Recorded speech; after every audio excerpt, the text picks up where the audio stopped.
Saudara, dikisahkan di sebuah desa ada seorang perempuan Kristen hidup sederhana sendirian di rumah peninggalan orang tuanya.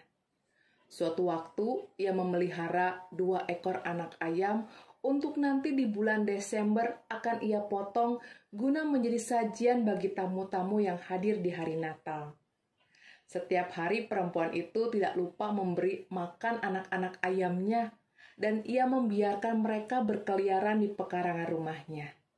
Akan tetapi sekalipun ia sudah memagari halaman rumahnya, anak-anak ayam itu ternyata sering menyelinap keluar pagar dan masuk pekarangan rumah tetangganya yang dikenal orang cepat naik darah. Hingga suatu hari, tetangga itu nampak sangat terganggu dengan kehadiran anak-anak ayam di pekarangan rumahnya.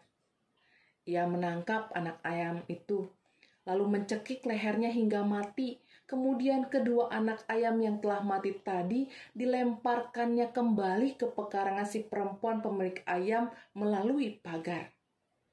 Tentu saja perempuan itu sedih karena kedua anak ayamnya sudah mati. Akan tetapi saudara, sekalipun ia tahu perbuatan tetangganya, ternyata ia tidak marah lalu mendatangi tetangganya serta mencaci maki sampai puas.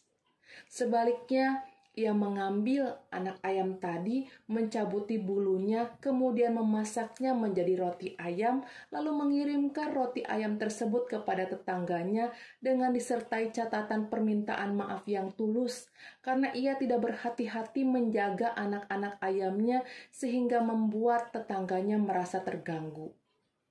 Saudara dapat membayangkan bagaimana perasaan tetangga itu ketika ia menerima bingkisan makanan dengan catatan permintaan maaf yang tulus.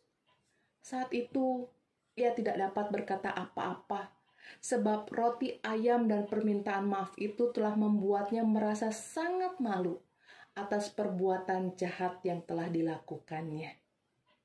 Saudara, mendengar kisah ini membuat saya teringat pada firman Tuhan yang berkata, "Jangan kamu kalah terhadap kejahatan, tetapi kalahkan kejahatan dengan kebaikan."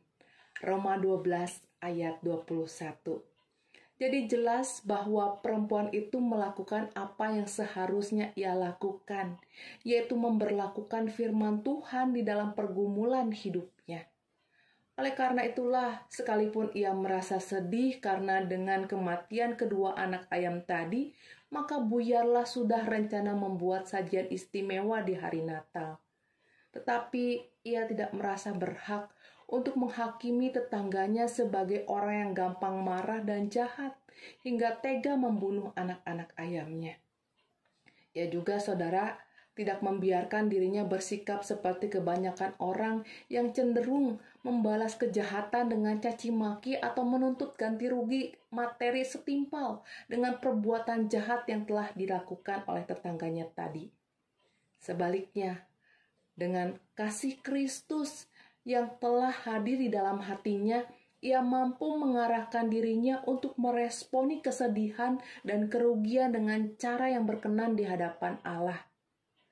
Ketulusan hati seperti itulah yang telah memberikan sang tetangga satu pelajaran hidup yang tak terlupakan, yaitu pengalaman mendapatkan perjumpaan dengan Kristus lewat perbuatan muridnya.